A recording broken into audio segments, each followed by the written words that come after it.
À Niort, chez des centaines de collégiens, c'est le soir du bulletin.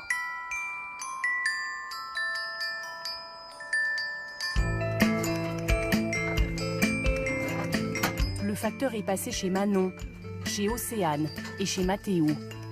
3 adolescents de 13 ans, pas tout à fait le même niveau, mais qui partagent, au-delà de ce courrier, une scolarité hors du commun.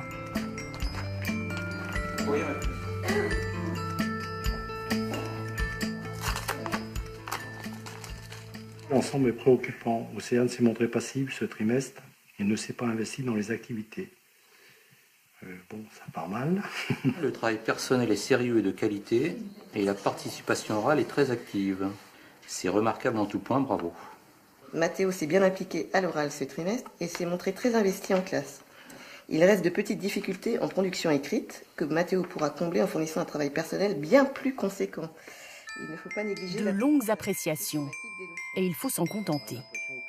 Car sur chacun des relevés, il y a la même absence, criante. Et puis une appréciation globale. Cette colonne vide du milieu. Pas une seule note, pas une seule moyenne, aucun repère chiffré.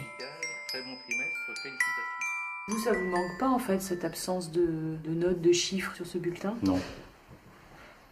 Non, pour moi, ce qui est important, je dirais, c'est que l'élève ait compris ce qu'on attendait de lui. Ouais, moi, ça me laisse un peu perplexe. C'est-à-dire que nous, on a connu le système de notes. Donc forcément, on essaie d'avoir des repères par rapport à ce que l'on a connu. Je trouve que pour un élève, on va dire lambda, c'est compliqué de se faire une place là-dedans, en fait. Enfin, de trouver son niveau. Vous arrivez à la situer par rapport à sa classe ou pas? Non. Elle est dans le milieu, elle est dans le bas, ou elle est un peu dans les élèves qui sont un peu plus hauts. Là, on ne sait pas trop et on ne sait pas trop où la guider au niveau des devoirs le soir.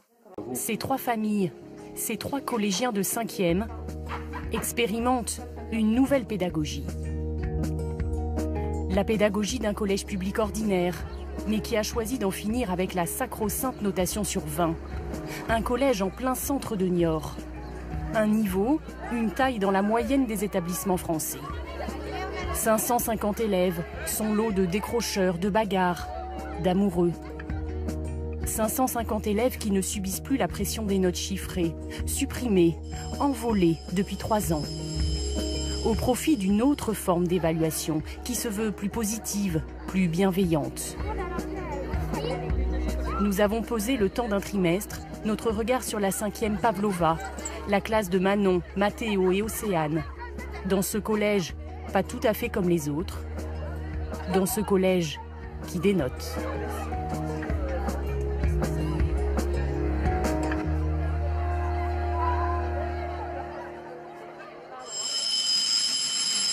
Allez, les 5e, on y va! Il est des mots qui font frémir les écoliers, presque tous les écoliers. Ce matin, les 5e Pavlova ont contrôle en sciences naturelles. Je les distribue à l'envers, vous commencerez tous en même temps. Un schéma du cœur à apprendre et à restituer. Le contrôle était prévu. L'enseignant va d'emblée rassurer les élèves. Il ne faut pas que le contrôle, vous voyez comme ça, comme quelque chose qui... une sanction, quoi. Allez, c'est parti. Ça va, vous n'êtes pas stressé? Et comme souvent depuis le début de l'année, Océane est coincée. L'enseignant va essayer de l'aider.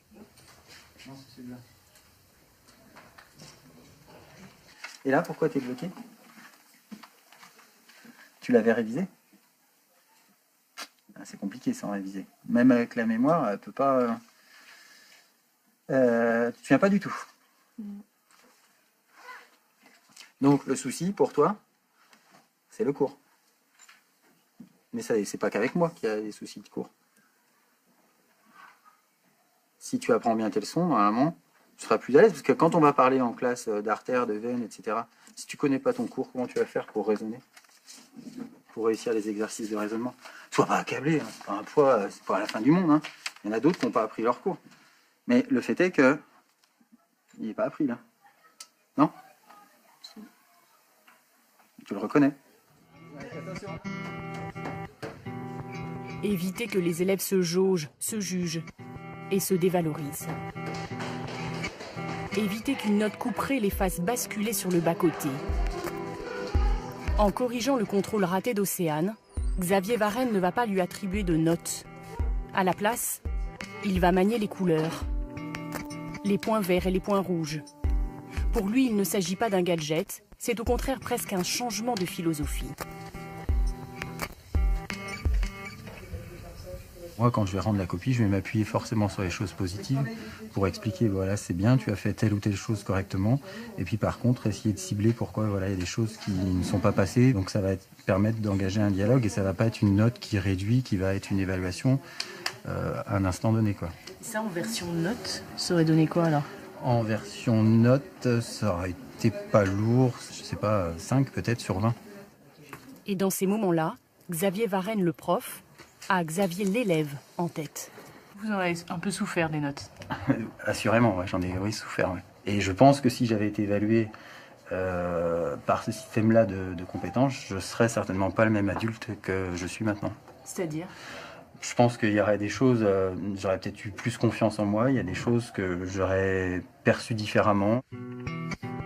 À l'origine de ce système, une poignée d'enseignants bien décidés à aider leurs élèves, tous les élèves, et à bannir la compétition, qui selon eux, rime avec exclusion. On va rentrer se mettre au champ. Madame Ziegler, la professeure de français, est l'un des moteurs de ce projet. Bonjour à tous. Comment ça va ce matin? Ça va bien? Elle a beaucoup œuvré pour mettre en place l'évaluation par couleur. Petit cours, de points verts.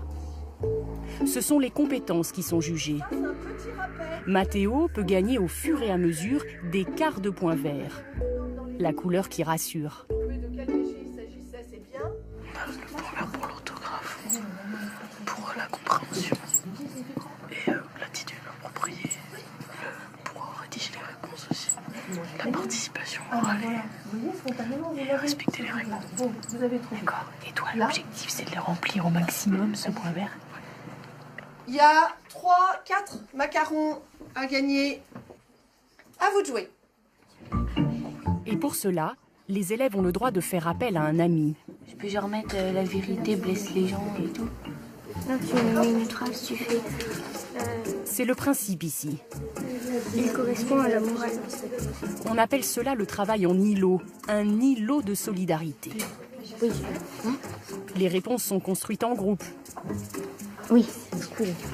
Un point vert, si on le gagne, c'est tous ensemble. Ben voilà, c'est ça qu'on s'attendrait. C'est à ça qu'on s'attendrait comme morale. Alors, vous avez fini? À la fin du cours, Madame Ziegler prend une feuille de l'îlot au hasard pour l'évaluer. Ça a été dur, hein? Ça répond pas à la question, ça. Là, il n'y a rien. Bon, alors, on n'y est pas. Le travail individuel, pas terrible. Le travail de groupe n'y est pas aussi. Je vous montre ce que vous auriez pu gagner, que vous n'avez pas. La rédaction des réponses, oui, ça va, c'est rédigé. Allez. Et même quand c'est raté, ça ne l'est pas vraiment.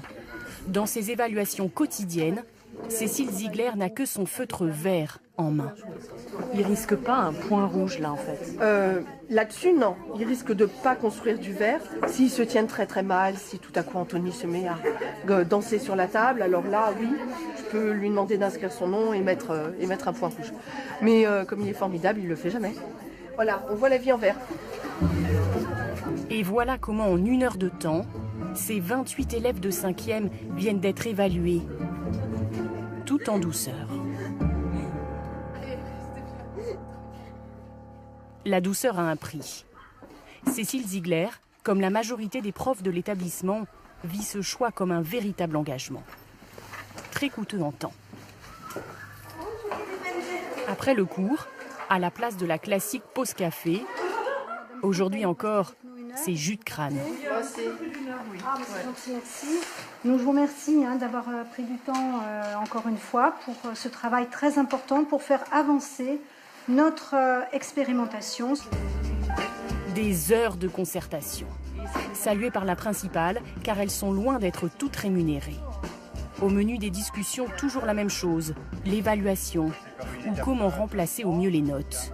Attention, c'est parti pour la séquence jargon. On n'a pas envie d'être épinglé, ouais. Donc on voudrait garder, je rédige un texte ponctué, et on voudrait basculer la cohérence dans le raisonné. C'est nous qui construisons ensemble les outils au fur et à mesure avec des erreurs, avec des rajustements sans arrêt, mais on n'a pas de cadre en fait vraiment fixé par notre administration qui nous imposerait en fait des limites. Vu que là en fait on n'a pas de limite, donc on va un peu trop loin ou pas assez, ça dépend. Donc effectivement il y a beaucoup de réajustements à faire. Donc c'est pour ça que ça prend du temps aussi. Personne ne leur a imposé ce changement. En matière de notation, il n'y a aucune obligation. Il y a 3 ans, au cours d'une réunion, ils ont voté. On souffrait de voir des élèves démoralisés par les mauvaises notes, etc. Et on s'était rendu compte que la note, ça voulait absolument rien dire. Puisqu'en fonction de la vision que l'on a de la note, on était dans de l'incohérence complète. Et donc on était venu à se poser la question s'il n'y avait pas d'autres moyens, d'autres systèmes. Sont attendus à la vie scolaire immédiatement Tom Barré, Lucas Porcher, Nathan Morillon, Louis-Quentin Noé.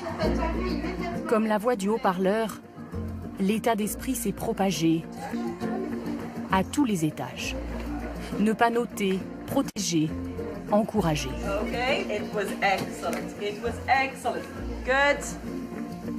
Good. Tendez l'oreille au cours d'anglais.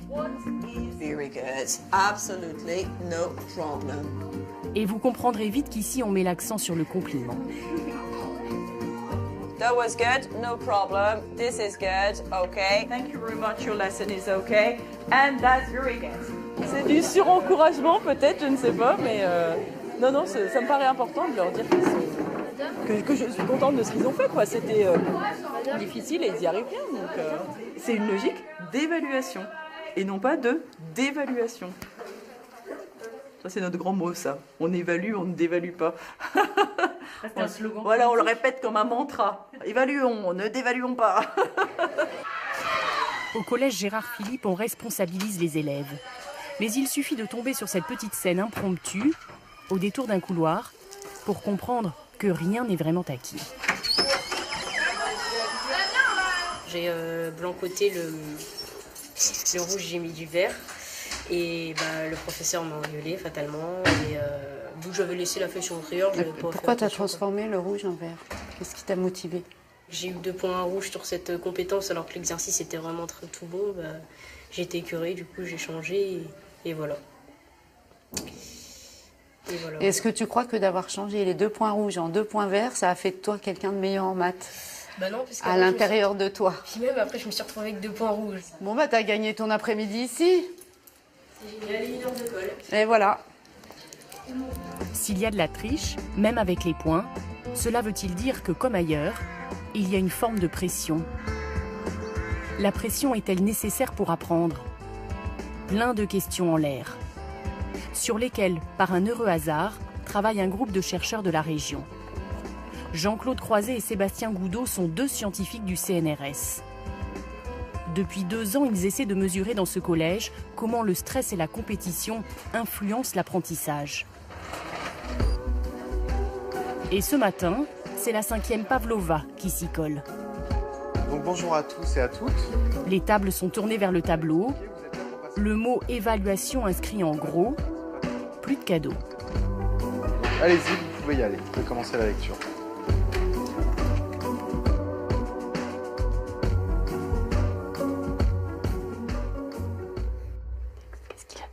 Alors c'est un texte qui est volontairement très difficile, puisque notre but c'est d'organiser la difficulté de façon expérimentale et de mettre les élèves en difficulté.